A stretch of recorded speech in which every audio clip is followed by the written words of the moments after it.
Okay, we got this going on.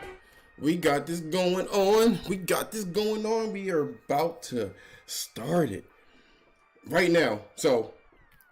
Welcome to another show here. And today we're going to be talking about, well, a God of War review without any spoilers. I don't want you guys to think that there's some spoilers running around here. There's not. So you can you can ease your mind in terms of like being spoiled with God of War, which is the funny thing.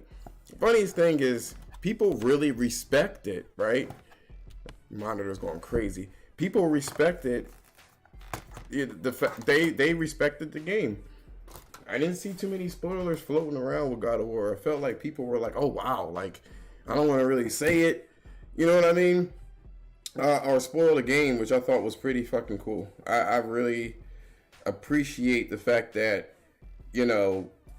people weren't going out there spoiling shit, which was pretty cool. So anyway, this show is being streamed on YouTube. Me on Twitter as well. So I actually put in. There we go. I gotta really like dust off the computer or something. Maybe because I'm doing too much. I don't know. See, this is why I don't like PC shit. But yeah, this is streaming directly onto Twitter right now in one of the spaces, and on YouTube. Obviously, we're here, right? And if you could definitely do me the favor and the honor of liking the video, it is very important. The YouTube algorithm for people that's trying to create videos is just absolutely atrocious. It is unfortunate, but it's bad. I've never seen such a discouragement of like certain things. And one of my friends and I were talking about this shit, so that was an interesting thing. Either way, we're gonna get back and we're gonna get down to the basics, and we're gonna be talking about who did this. Oh, that's just me. All right, cool. We're going to be talking about two things. Well, God of War and its review, and respecting your fans, because I do feel like there's a level of respect that doesn't typically happen with a lot of media. Media feels like they want to kind of preach to you, which is unfortunate. But they want to sit there and preach to you, and that's fine, whatever the case is. But you're just gonna have to deal with not making that much money, if you are on those crusades there. But let's get into it. I finished God of War a few days ago, and I actually had to rush this shit, like totally and utterly rush it. I had to rush it because I didn't want to be spoiled. There were some things that I actually was spoiled on as well, which was unfortunate, so nothing too bad, but still, I wanted to go into it without even, without any kind of spoilers at all. But what I think about, God of War, Ragnarok, I will say this. This year has come out with a lot of games. A lot of games have fought for Game of the Year. I typically don't really give a hell about Game of the Year shit. I don't care about the Game of the Year thing, but for me personally, I loved the game. You had Horizon Forbidden West, and we talked about this several times about what makes a Game of the Year game. That's definitely one of the things that are super important. I kind of mentioned there. So what makes a next generation, what makes a Game of the Year game is, what I believe personally is you got to have, and at first I was like, man, you just have to have a good storyline and that's pretty much it. But no, there's some more to it than that. Storyline plays a huge part. So like if your game don't have that kind of charisma and that kind of story where it's mass appeal, and it's not likely that you'll get Game of the Year, hence Horizon Forbidden West. So you either have to have like really charismatic characters and story, or the charismatic characters that you do have need to be like really, like for instance, Breath of the Wild, right? You have Zelda, and or Link rather, he's a character that is very expressive, you know what I mean? And we even talked about this too. I talked about this offline too, about how animations could actually relay a person's character, a character's character in the game. So, like, for instance, in God of War, no, I can't say that. Well, yeah, I can say that. I can say that without going into anything crazy. Kratos is a very aggressive guy, right? So he's gonna be. He doesn't open things or do things in a very dainty way. He's like hyper aggressive. Like he's trying to jack shit up. You know what I mean? So that's how they have it, and you kind of relays as this guy is a no nonsense kind of dude. He really jack you up. All right, fine. You got Link. He's very expressive. He puts his all into things, and he's very stylish in a lot of the things that he does in the game, which is fine. But yeah, if your character isn't expressive, then your story, like if your animations and character isn't expressive, then your story got to be expressive, like straight up. It can't be like a generic story. It has to have emotional roller coasters, basically. So, I'm sitting there just rambling essentially, and I don't want to ramble. So I get to it. God of War has its flaws, right? God of War has its flaws in its gameplay, right? And its story. But it has a lot of expressive, content, a lot of emotional roller coasters, and there's a cool factor in terms of characters doing badass things that culminates into Game of the Year, at least for me.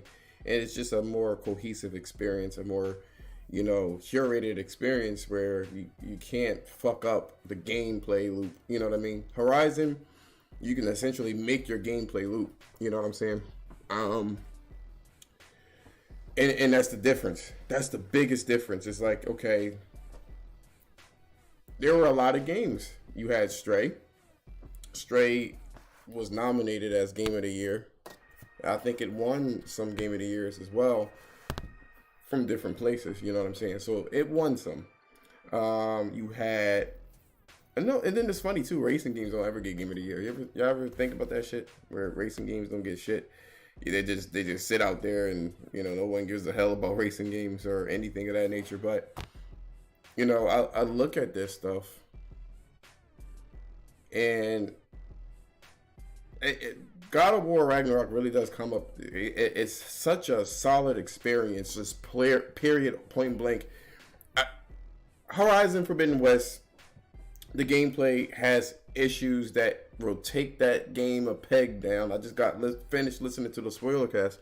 Nelson, if a racing game wins Game of the Year, should better be groundbreaking. That's how typically I don't know why people are so hard on racing games and stuff like that. Same thing with fighting games.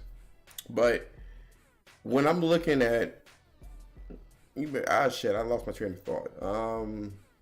When I'm looking at God of War, what it did, you look at Elden Ring, for instance, and Elden Ring doesn't have the narrative, the narrative that is mass appeal.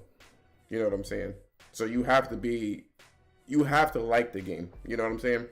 You kind of have to like that game and that type of game to really feel some kind of way for it. And there's no main characters. You make your own character. So people like they latch on to main characters or things of that nature. That's what they kind of latch on to.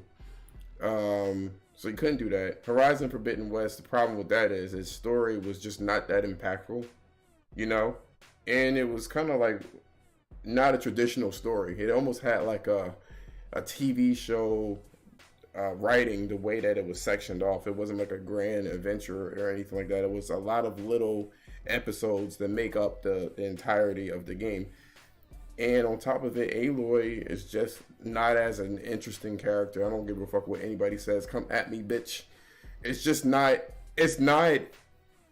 And I'm saying this as this. It's my favorite game of the year. So I would probably get a lot more mileage out of Horizon Forbidden West than any other game. But I can still admit its flaws. You know what I'm saying? So lots of games have fought. It boiled down to Stray, Horizon, Elden Ring and God of War, and God of War is the most cohesive experience out of all four of those games. It has a great story, it has great gameplay, it has great graphics, it has great music. It's very hard, great acting. It's hard for you to take that away.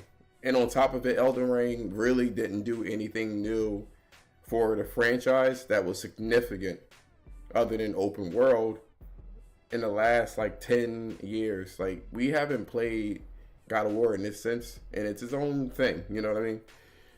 Going to what I like. The likes, I'll give you the bad news first, right? The dislikes that I have with God of War.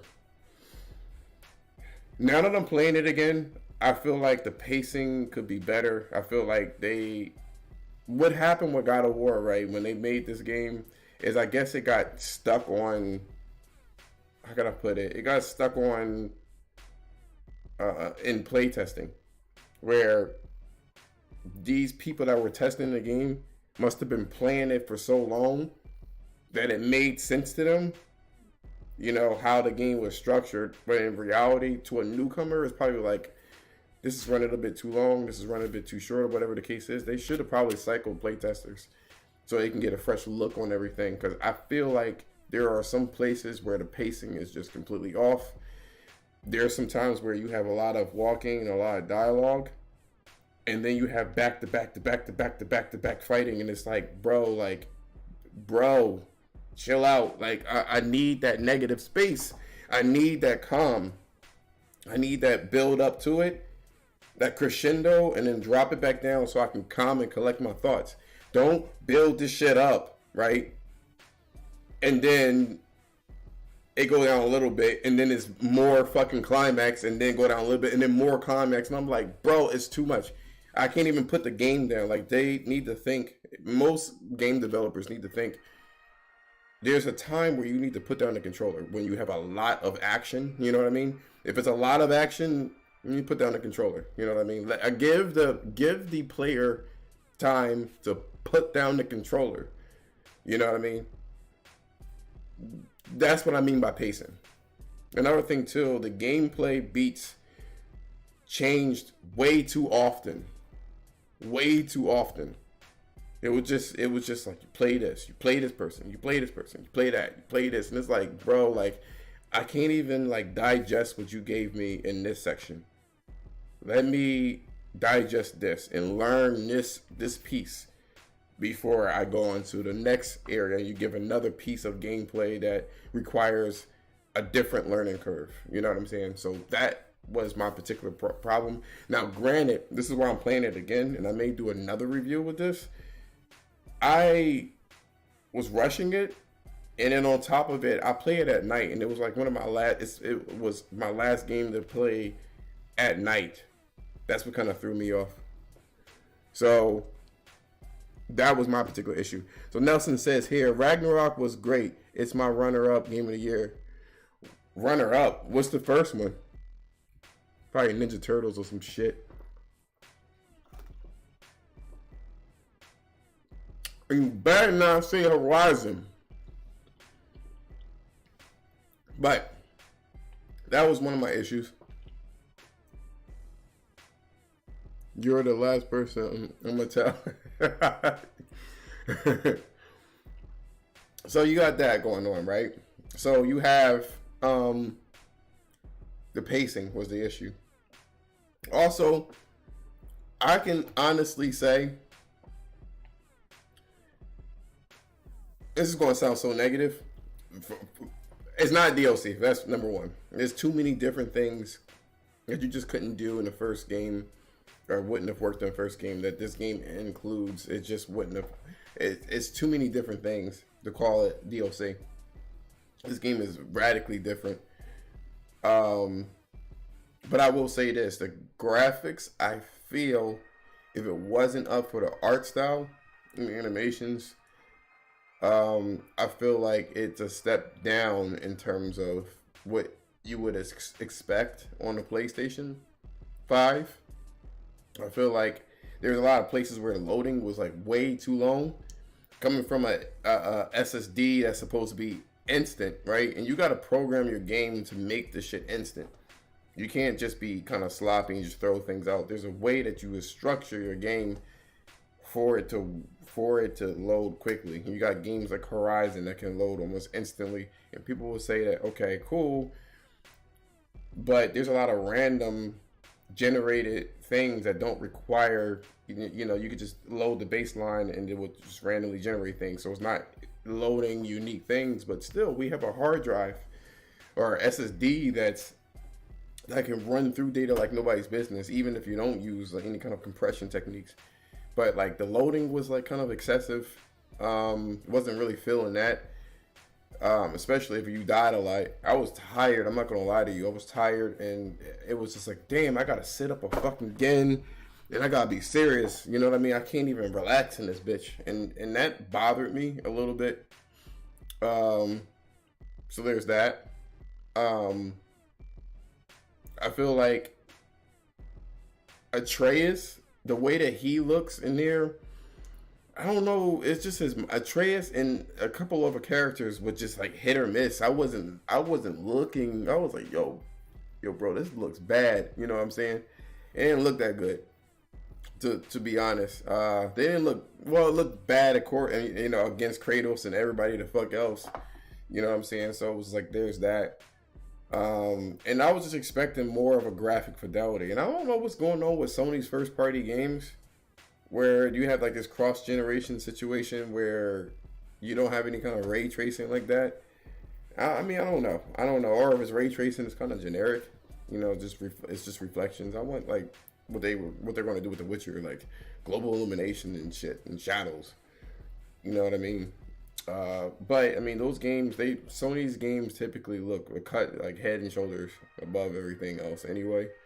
So but I was expecting Horizon Forbidden West type graphics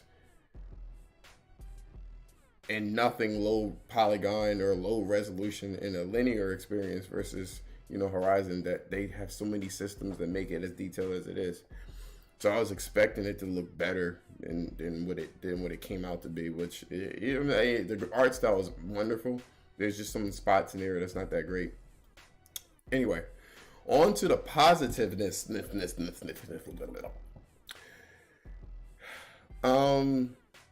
The gameplay that's in this game, right? Let me just say this too. Like, I'm not shitting on the graphics. Like, it's one of the best looking games out there anyway. You know what I'm saying? So there's that. It's one of the best looking games out there. So it's just that there's an expectation with Sony games that I have personally, period. You know what I mean? That's just what it is. I have an expectation. And I expect it to look a certain way, you know, internally. So don't think that I'm saying that it looks bad. It doesn't. It looks great. But going on to the good. Like a couple more story-wise, right? They're juggling too many things with the story. Which some things were long in the tooth. Some things weren't resolved the way that I thought they were going to be resolved because they weren't given enough time from the first game. There's still like threads that hasn't been tied up. I'm not expecting everything to be tied up, but certain things I was expecting to be tied up. Like there was someone that blew the horn, the world horn or whatever in Midgard, and they never explained who did that shit. They just kept on pushing, which I was expecting to hear. I'm like, yo, who did that? So they never. That's inconclusive. That one of many things. Certain acting I didn't like, and before anybody say anything, it has nothing to do with the Acer people at all. It has nothing to do with the Acer people. It's other characters that kind of drag down the performance. I wasn't really feeling that. But that's what I had. But in terms of the story overall, wonderful story. Respecting the character, respecting the franchise, which I'll talk to you about before because I have something to say about this shit. I'll say that a little bit later. But respecting everything, and there's just a care in this game, especially in terms of story, that they took a lot to heart in terms of humanizing Kratos and trying to do it in such a realistic manner. I feel like that is definitely one of those things where you have to congratulate the developers, because they could have taken this shit in a different direction. They could have tried to be what do you call it? What am I drawing a blank? Edgy and do dumb things, which would piss off their user base. You know what I mean? And they just didn't. They went for people who call it safe. I don't think it's safe. I think it's a respect of a character for sure. I think it's a respect in general for the franchise. They could have made Kratos very unlikable, and they didn't. They did the other way. That's what I'm talking about. Going into gameplay, man, they incorporated a lot of different gameplay mechanics for a hack and slash. This game doesn't play like a hack and slash, and sometimes it feels like a totally different game. Like, I'm like, what the fuck game am I playing? It's not a surprise that it's God of War. It's a surprise, like, I don't even know what I'm playing anymore. The way that they handle their gameplay, and for anybody that will say that this is a open, like that's the thing that cracks me up, right? People would literally say that God of War, right, is a safe game, which is it's not. They just, I really do like what they did with that many gameplay mechanics. It just does a lot of different things. Some of the things that it left my jaw agape. I was like, yo, bro, like, what the fuck? It just handled things so well, so well, and so much care and so much heart and passion went into this project. So much heart and passion went into this project, and they gave the fans as much God of War as you would want. You know what I mean? So they didn't skimp out. They went crazy on this, which is what I like about it. I really do. I like what they've done. I really do. Excellent stuff. Excellent game. It does have its flaws with pacing. It has its flaws with some of the acting. And you could tell if it's a good game. If it's a good game, and you somehow like overcome all of this, you are shit. You on to something. Now, I also wanted to kind of talk about the evolution of the series. And if you didn't know, like, they're setting up this series to take a lot of different directions. I'll put it to you that way. This is, especially how successful this game is, it is not the end of God of War at all. It is not the end of a lot of things in this series. So they set things up really nicely. But what I will say, though, people are going to ask, how are you going to evolve, right? How are you going to evolve the series, right? It's funny. You got a lot of people that complained about it's not doing anything new.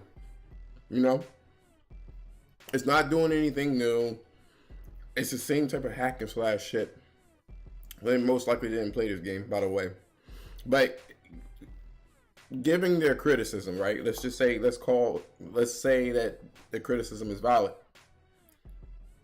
I want to understand, for the people that say that this is a mediocre experience in an Uncharted, a reskin Uncharted, and that Sony has never actually moved the series or just their games in general over, which is ridiculous to say. I won't fall into being derailed in my topic. But when you look at this shit, right? I would love to ask these people, what were you expecting out of this God of War that would make you feel like it was a sequel? And it seems like the way that people are justified into feeling like they have a lot of bang for their buck, which is strange to me, is the very fact that it needs to be open world. Another thing too is that there are a lot of people, or not a lot of people, a very vocal minority that says that the God logic in this game doesn't make any sense. You have Kratos shimmying down, you know what I mean, side stepping and shit like that. and it doesn't make sense for a guy, right, to do things like that. Why is he using aid to jump? I mean, this dude is literally like taking down titans and shit like that. It's a fair comparison, right? I always thought it personally was because he really don't like being a guy, and so he wants to stay as human as possible all the time. So he's like literally trying to deny his guidom by doing humanly things. That's what I would think. The most logical thing, which is what it probably is the very fact that it's like a fucking game. How about that? It's a game, you know? But if you fall into that and say it's just a game, you gotta ask yourself, okay, we don't have that many limits to our games nowadays, right?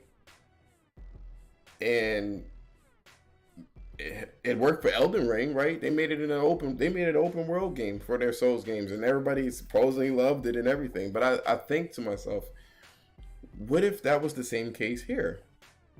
Right? What if this was the same case? What if God of War was an open world game? Now, hear me out before you try to fucking stab me with a pitchfork. Hear me out. You know where he shimmies back and forth and stuff like that, and since it's a linear game, they don't want to break the illusion. Well, imagine if it was an open world game and you could do whatever you want. Think of back in PS3, right? The Hulk. You remember that game? Where the Hulk would just jump, and he could jump for miles in the air and miles forward, right? Think about that, right? Imagine if you were Kratos, and instead of you doing these shimmying sections, you just jump to where you need to go. You know what I mean? And not have those particular shimmying and crawling limitations and shit like that. And maybe more destructive environments. So if you're fighting a god, he can like punch you through a fucking mountain, kind of like what they did with the Baldur fight in the first game, but be open. And if Baldur like knocked them into a chasm, he could just literally just jump up, you know what I'm saying, from the chasm instead of trying to crawl up. Or you can use your axe and slide across the fucking environment. I don't know. I feel like expanding it to an open world, even if it's not like towns and bandit camps, which they still have it in this linear experience, but like even if it's just, you know, the hack and slash and fighting, opening the world would allow for you to not have to do these sections of shimmying and weird ass shit like that. You know what I mean? That's what I would imagine. I personally think that would be pretty fucking cool. You still can have your level. You still can have your linear sections. You know what I mean? So I would think that would be pretty cool. People would be bitter though.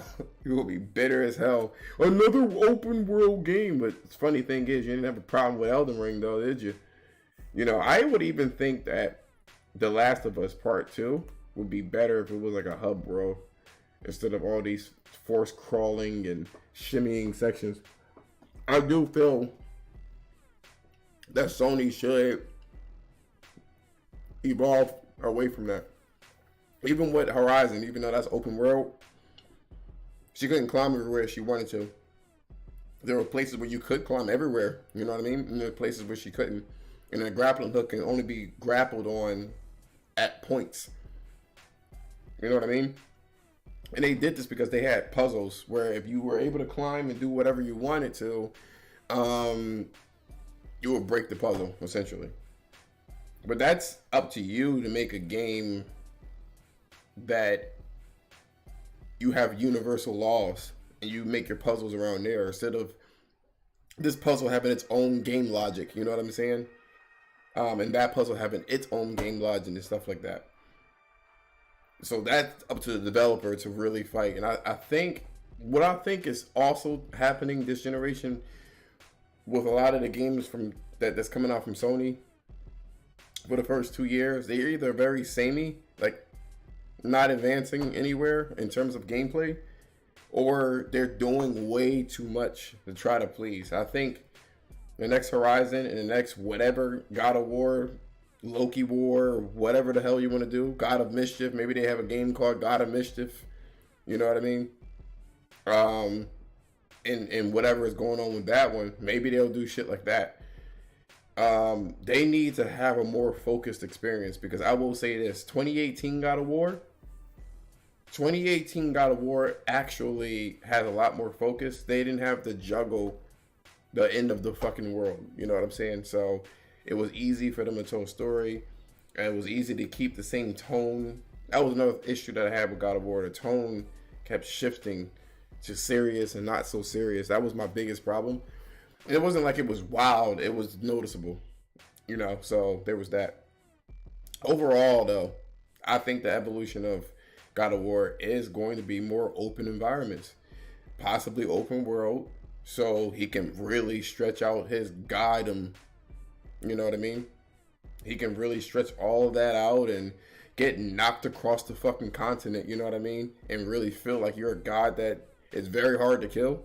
You know what I'm saying? And instead of you having like these weird ass sections where he's using his blades of chaos to crawl around or whatever the case is, he could just quite simply just jump up to his ledge, or you know what I mean, or do some crazy thing where he runs super fast or whatever, and then as he's trying to slow down, he just slides with his fucking sandals or whatever the hell it is.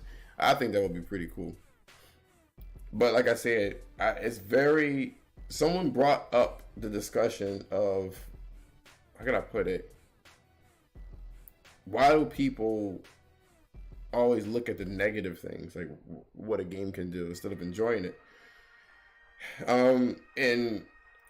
Without the obvious answer here, I will honestly say, when it comes to God of War, it's not that much I would want. You know what I mean? Little things here and there, but that's what any game. And I've never been a stickler for just kind of like shitting on games because I believe that it could do whatever, or I wanted it to do this or that. Like, it'll have to be very egregious for me to be like, yo, this isn't it. This isn't it. It would have to be very egregious. So, I like what they did. Would I want more of that? I would like for them to expand it more and more and more for each successor, essentially. Same thing with Horizon or any game, really. Don't stay in the same groove here. Which, that was a hard act to balance. To try to do something new, to try to be, have shock value with the stuff that you want to implement story-wise, because a lot of Sony games are story, and then respect the original creators or original fans. That's hard as hell to do, and we all know who failed at it. I mentioned this a long time ago, right? A long time ago, I mentioned this shit. And it was always interesting when I see this. People say that The Last of Us Part 2 was a successful game, right? They say that it did 10 million within 2 years, right? Well, PSN sales and everything. And I think that this game is going to absolutely eclipse The Last of Us Part 2. And what you're going to hear from people is that God of War is a much older IP. We're only talking about one generation. My dude's only one generation. That's number one. Number two, 2 years to do 10 million on a game that's that expensive. To me, people mentioned this shit before. It is a fucking failure. However way you want it is. Yep. I would say it's a failure. Especially how big The Last of Us was. You had The Walking Dead, right? You had those coattails. Zombies. Cutting edge story. People were looking for set pieces and everything, right? You had the world. The world was your oyster. Like, you had it all, right? You had it all, Naughty Dog. And the reason why your game underperformed, I believe, is because you did not respect the fans. As a matter of fact, not only did you not respect the fans, but you laughed at them. You made them feel bad for liking a character you created. And you could tell that there was some sort of internal struggle when it comes to like leadership and shit. You could tell something was going on behind closed doors. You can clearly tell something was happening. Clearly, something was going on with them. Amy Henning, you already know she left. I don't know if his name is Brian. I forgot. Bruce. I think his name is Bruce. He ended up leaving. You know, they were under NDA to not say anything at all. You know, you had the developers saying crazy things like we don't believe in fun and all sorts of pretentious shit. You know, toxic femininity or toxic masculinity. You had a whole bunch of weird shit surrounding this game, and body positivity. Like, all the check boxes were there, you know, in terms of trying to please people that were not going to buy your game in the first place, you know. And there are a lot of people that didn't buy your game that you were catering to, but more importantly, the most egregious and dangerous thing that you've done to your franchise was not respect your fans. You didn't respect them.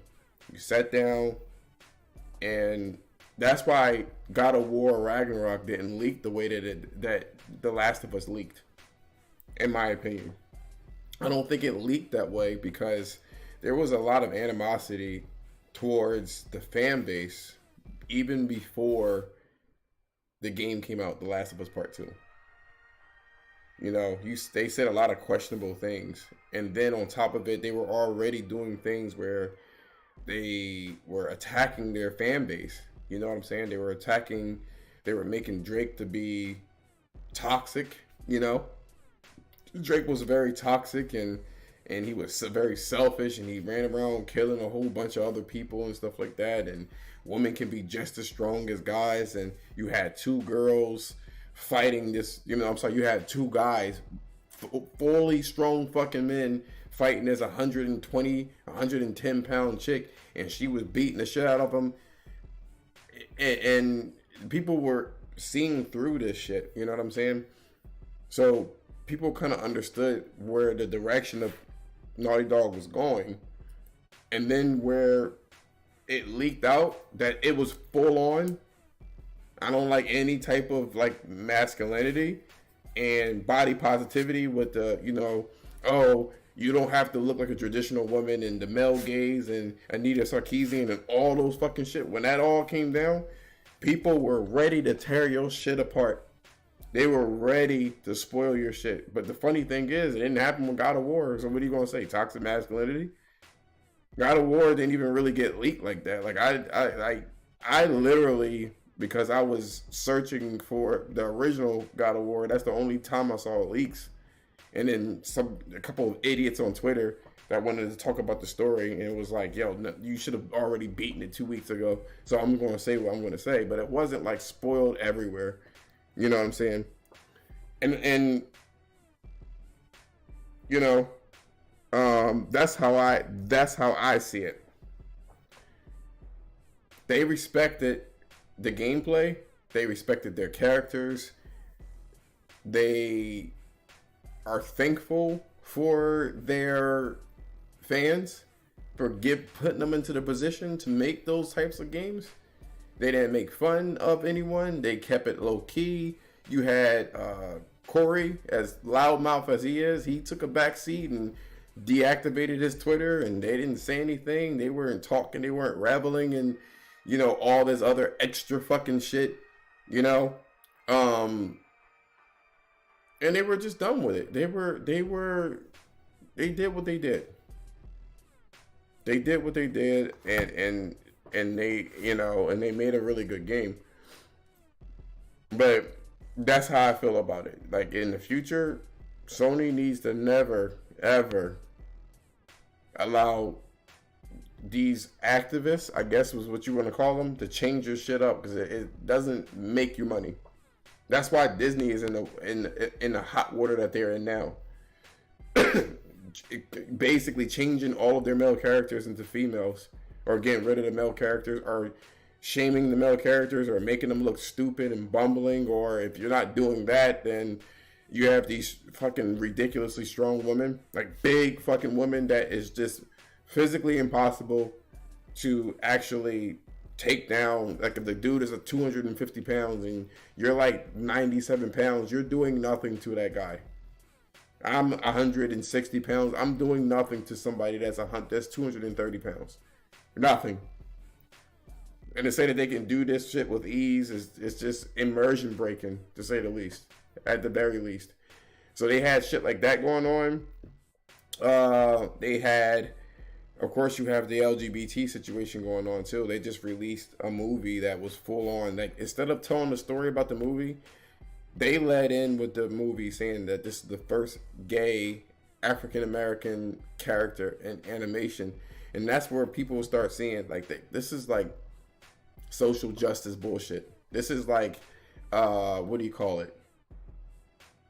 This inclusion shit. That's what this is. And you're not trying to make a good story. You're trying to be an activist, and that's what starts to affect a lot of different things. It affects your pockets. Excuse me, not a lot of different things. Just straight up, it affects your pockets. So you can continue to do what you're doing, right?